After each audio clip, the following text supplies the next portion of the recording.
Now it's time to head into the studio to join Community Information Director Dave Byron for his discussion with the President and CEO of the Volusia Manufacturers Association, Jayne Fifer.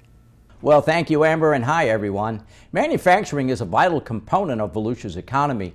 A wide variety of products are made right here in Volusia County and shipped to domestic and foreign destinations throughout the world. And if you're looking for a good job, several manufacturers are seeking to find skilled positions. Today, we'll get an update on Volusia Manufacturing. Our studio guest is Jayne Fifer. She's President and CEO of the Volusia Manufacturers Association. Jayne, nice to have you with us. Nice to be here, Dave. Thank you. Hey, before we get into some of the nuts and bolts that we want to talk about, let's talk a little bit about Volusia Manufacturers Association, which we commonly call VMA. Tell us about your association.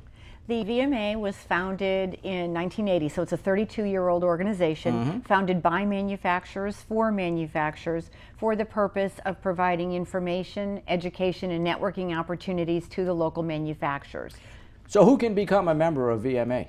Any manufacturer, and then associate members. Those are people that provide services. So it's somebody that makes something and then somebody that will provide a service to that. But 70% of the members are manufacturers. And I know, because I see all of your information that comes out, you all do a wide variety of seminars and informational sessions and that sort of thing, kind of to help our manufacturers. We do. Everything we do is to keep in mind we want them to grow their business. We want them to connect to the information that they need in order to go to the next level. But when you look at manufacturing as a component of the county's economy, we have quite a few manufacturers. Yes, we do. We've got over 400 manufacturers, and the reason that people don't see the manufacturing or they think that there is not manufacturing here is because most of the products that we make are put inside another project. Right. We do not have retail manufacturers. We have just a couple of those where you can go into the shop and say, oh, I'm going to buy that. Right. Say, for example, like the Fox mattress. You can go there, buy the mattress, and leave. But most other ones make parts that go into parts. Give us, if you will, kind of a general thumbnail sketch of some of the manufacturers. Of course, you can't name all 400, but the diversity in the products that are made here in Volusia County is really somewhat surprising. Very much so. We have company, for example, Hudson Technologies, and they make the containers that contain technology. So they will make a container that will go into a pacemaker. We have a lot of boating manufacturers. Right. And so then you have little spin-off companies that provide outsourced products that need to go into the boats. We have Teledyne Oil and Gas, which makes the underwater fiber optic connectors. Right. Huge company that their global headquarters is here right now. And we're instrumental in solving the Gulf oil spill. We have Spartan Electronics. They make the sonobuoys. I mean, we have companies that do things here that are on the global scene. For example, sonobuoys that Spartan makes actually they were able to find the black box when a plane goes down. So it's our products that actually do that. And I think of a company, I think Thompson Pump. Yes. They make pump connections and pumps and that sort of thing, and I think they come into play globally, actually. They actually do. They're actually working on the Panama Canal. That's what I thought. Yes. Yeah. Yes. And one of the things that I think is surprising is that one of the larger components, and perhaps maybe even the biggest component of manufacturers by type, is medical companies in Volusia County. Yes, we do have quite a few medical companies, or a certain component of medical companies. We have Command Medical. They collect the liquids. They make bags that collect the liquids. We have Covidian that makes the syringes. We have like Hudson Technology I talked about. That's one component of what they do. Spartan is into the medical industry, and it is a big component of our manufacturers here. Well, do you know that the number is either 65 to 80% of all the parachutes that are produced in the entire world are produced here in DeLand? Yeah, it's unbelievable. Unless you live in this area, you don't realize that a lot of these companies that are at the DeLand airport are associated with the parachute industry, and I believe your manufacturer of the year recently was Performance Designs. Yeah, was a parachute manufacturer. Absolutely. You know, there's like 32 companies that have to do with the parachute industry right here in DeLand. Jayne, I want to just kind of focus a little bit on the economy for a minute. You know, obviously the economic times of the last 3, 4, 5 years were difficult across the country, and a number of our manufacturers clearly were affected by the downturn in the economy. But I'm starting to get the buzz, the feel that both nationally and locally our manufacturers are really starting to come back up. What's your take? The same as yours, Dave, very much so. In fact, we find ourselves in a situation where we can't find the skilled workers that we need in order to be able to fill the jobs that are available out there.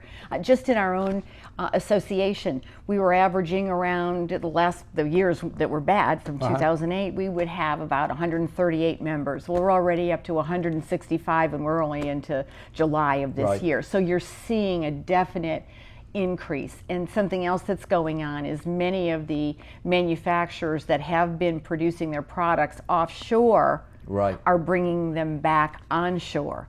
Jayne, you said something just a minute ago that I wanted to go back to, and that is that you said that there were jobs available, you know, here in Volusia County offered by some of our manufacturers. What is the story there?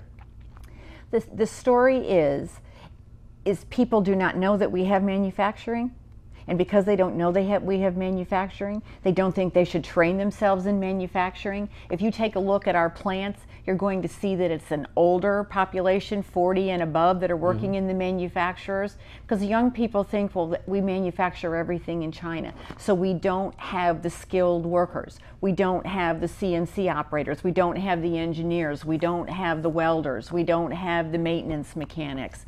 We have just one of our companies here needed over 30 CNC operators. Wow.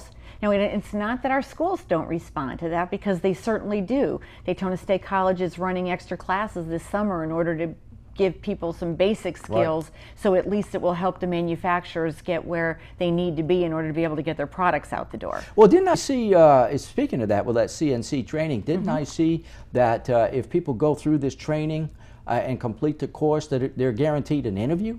Absolutely. They're actually interviewing right now as we speak at the Advanced Technology College. So this would, I guess what I'm hearing you say is that there are jobs available, and B, if younger people are looking for a career, then getting into manufacturing and getting a skill set in some form of the manufacturing world is probably a good career path. It is, very much.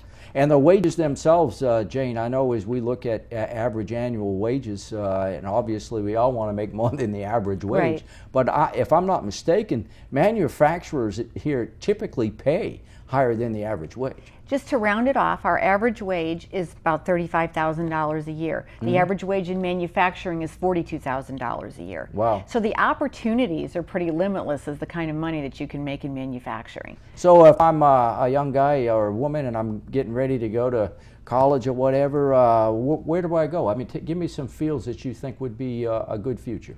A very good future would be in engineering, manufacturing engineering. If you don't want to go that long, production technology. You might, if you're very mechanical and you like to do things hands-on, you might want to consider being a tool and die maker. And these kinds of jobs take years to get the skill levels that you need, but you need to have the basics. Right. You can get a certification in manufacturing technology that could open the doors. You can become a CNC operator with, you know, they offer the introductory class. It takes some more training than just one class in order to be an effective CNC operator. And the interesting thing, and I think the important thing, is people may have the impression that manufacturing is the old smokestacks and you're schlepping parts in a box. No, it's highly skilled now. You have to be a computer. CNC means computer numerical programmer, controller. So you're actually controlling the machine, the computer that's going to get the parts made that you have to get made. So you say people don't know about these jobs, don't know about manufacturing. I guess that's where you and your organization come in. What are you doing about this? Well, we have quite a plan that we're putting in place this summer, and it's under the name of the Dream It, Do It, which is the state has just adopted Dream It, Do It. It's the National Association of Manufacturers effort, if you will, to funnel the 16 to 26-year-olds into jobs in manufacturing. But here's what we're doing. We have a poster project that we are working on with the Advanced Technology College, and our manufacturers are producing big 8x10 posters that we're going to put up there that are going to show the kinds of products that they make. They're going to show a little bit about the company, and then they're going to show all the careers that are available in that company, not just what's available now, because it's going to show the door to the future. Like, you could start here, and maybe you didn't know that manufacturing needs salespeople, and they need marketing people, and they need human resource division people, in addition to the CNCs and the engineers, and they need managers. So we want to be able to train the community that, yes, this is available here. And then we're going to have a manufacturing mentoring day in September, where we're going to bring students from the academies, our high school academies that focus on manufacturing. We're going to bring them out to our manufacturers. We're putting up a speakers bureau where our manufacturers are going to go into the schools and speak to our students to let them know that we're here. And then our manufacturers showcase, which is going to be in October this year, is going to be an event where we're inviting the academies that have to do with manufacturing, and there's going to be a competition. There's going to be a little project that each one of the schools is going to work on, and then we'll vote on who's the best. But anything to engage manufacturers with education to say, look, this is a viable future for you. Jayne, if there are people out there, now that you've got them all excited, if there are people out there that want more information, perhaps want you to come talk to them or whatever, how do people get more information? Well, you can call me at 386-673-0505, or you can go to our website and then you can send me an email. It's vmaonline.com. Well, Jayne, I want to thank you very much for sharing the information with us today. Obviously, this is an important subject, and it's, I guess, a very a happy one in respect that our manufacturers are looking to provide people some decent jobs. Yes. Our guest today, Jayne Fifer, she's President and CEO of the Volusia Manufacturers Association. And with that, we'll go back to you, Amber.